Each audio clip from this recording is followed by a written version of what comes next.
कई सदियों पहले की बात है। त्रेतायुग का समय था। राजा यमराज, जो मृत्यु के देवता थे, एक बार अपने सिंहासन पर चिंतित होकर बैठे थे।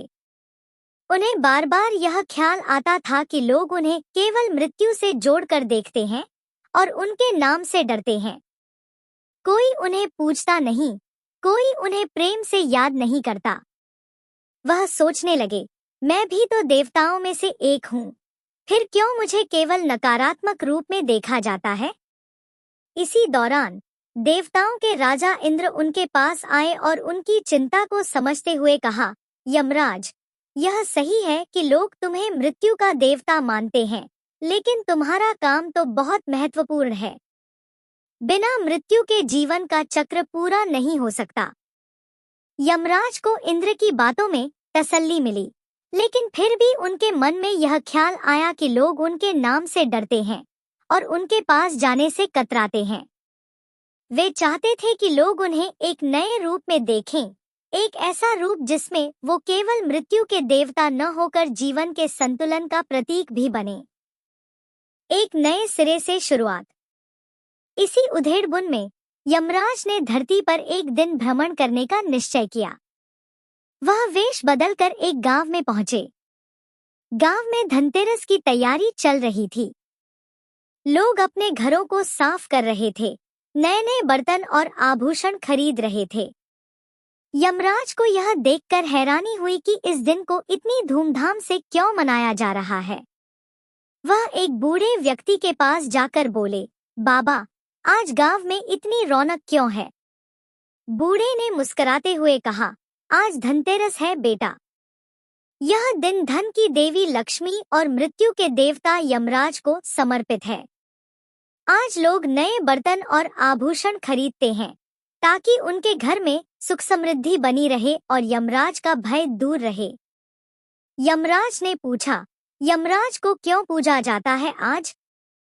बूढ़े ने फिर मुस्कुराकर जवाब दिया, आज के दिन यमराज से प्रार्थना की जाती है कि वे हमें अकाल मृत्यु से बचाएं। लोग दीप जलाते हैं और अपने घर के दरवाजे पर रखते हैं ताकि यमराज हमारे घर का रास्ता भूल जाएं। यमराज को यह सुनकर बड़ी प्रसन्नता हुई। उन्हें समझ आया कि लोग उनके नाम से डरते तो हैं, लेकिन उनकी पूजा भी करते हैं और उनका सम्मान भी करते हैं। इस दिन को जीवन के संतुलन का प्रतीक माना जाता है, धन और स्वास्थ्य दोनों का संगम। धन्वंतरी का अवतरण। इस बीच उसी गांव में एक और अद्भुत घटना घटी। समुद्र मंथन के समय भगवान धन्वंतरी अमृत कलश लेकर प्रकट हुए थे। उन्हें आयुर्वेद का जनक भी माना जाता है।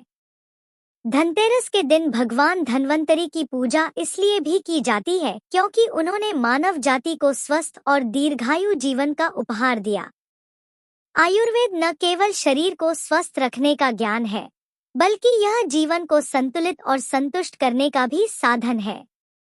इस गांव में भी लोग धन्वंतरी की पूजा कर रहे थे और स्वस्थ जीवन की कामना कर रहे थे। यमराज को यह देखकर और भी खुशी हुई कि लोग न केवल धन और वैभव के पीछे भाग रहे हैं, बल्कि अपने स्वास्थ्य और दीर्घायु के लिए भी चिंतित हैं। उन्होंने देखा कि गांव के लोग एक दूसरे के स्वास्थ्य के लिए भी दुआ कर रहे हैं और एकजुट होकर खुशहाल जीवन जीने की प्रेरणा ले रहे हैं। एक सीख।